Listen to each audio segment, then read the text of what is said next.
देख लीजिए क्या शुरू हो गया। आप पहले ये पूरा बयान सुन लीजिए। मुझे लगता है कि प्रधानमंत्री मोदी जी को तुरंत ही अपने विदेश मंत्री जयशंकर जी को और नेशनल सिक्योरिटी एडवाइजर डोवल जी को बदल देना चाहिए, क्योंकि दोनों की ही सलाह पर प्रधानमंत्री मोदी जी देश के विदेश नीति को बनाते हैं। ये हमारे देश का ऑपोजिशन है। जब ट्रंप ने अपनी सारी हदें पार कर दी, जब पूरे देश को यूनाइट होना चाहिए और यहाँ पर अपनी गवर्नमेंट का साथ देना चाहिए कि ट्रंप की शर्तों के आगे हमारा देश नहीं झुका, हमारी सरकार नहीं झुकी, तब ये देश का ऑपोजिशन है जो इस्तीफा मांग रहा है। अब समझ लीजिए कि ट्रंप की शर्तें क्या थी, तब इस ऑपोजिशन को जज करिएगा और तब आप मेरे ऊपर भी सवाल उठाइएगा जो अंधभक्त और बीजेपी वाला बोलते हैं आके कमेंट बॉक्स में। ट्रंप चाहते थे कि इंडियन मार्केट में जो एग्रीकल्चर है, फार्मर है, वहां पर वो निवेश करें। भारत वहां पर नहीं माना। वो अपने डेयरी प्रोडक्ट्स उतारना चाहता था इंडियन मार्केट में, वो डेयरी प्रोडक्ट जिनको वो नॉन वेजिटेरियन बोलता है, क्योंकि वहां की गायों को सुअर, मछली, कुत्ता, बिल्ली, इनके मांस खिलाए जाते हैं और भारत में गाय को माता माना जाता है। क्या भारत में ऐसे प्रोडक्ट को यूज करेगा? आप खुद बताइए। दूसरा, अमेरिका चाहता था कि उसके सेब और ड्राई फ्रूट्स जैसी चीजों पर भारत कम टैरिफ लगाए और उसे भी इंडियन मार्केट में फुल रीच मिले। अब आप ये बताइए कि अगर बाजार में वॉशिंगटन का एप्पल मिलेगा 200 रुपए का और कश्मीर का एप्पल मिलेगा 250 रुपए का, तो आप कौन सा खरीदेंगे? इससे किसकी मेहनत मरेगी?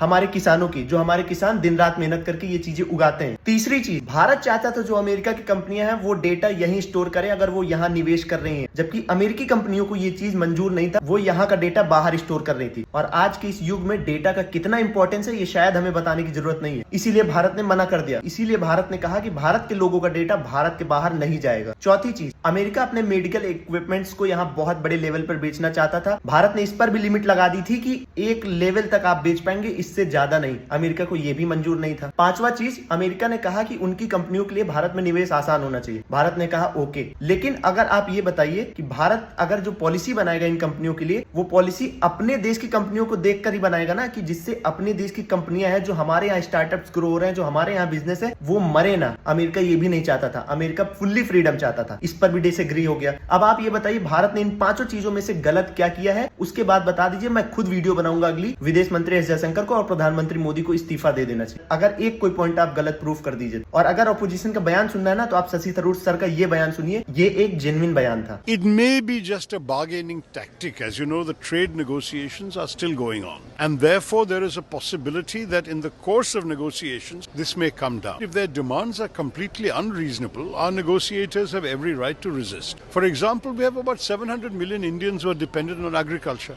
We cannot risk their livelihood to make America happy. Bharat किसी की शर्तों के आगे नहीं झुकेगा। व्यापार दो तरफा होता है, एक तरफा नहीं। पाकिस्तान झुक गया, उसका कोई जमीर है नहीं, इसलिए अमेरिका उसके साथ ट्रेड डील कर रहा है और भारत नहीं झुका। इसीलिए I am proud of my country and I am proud of my government कि वो नहीं झुकी। जय हिंद, जय भारत।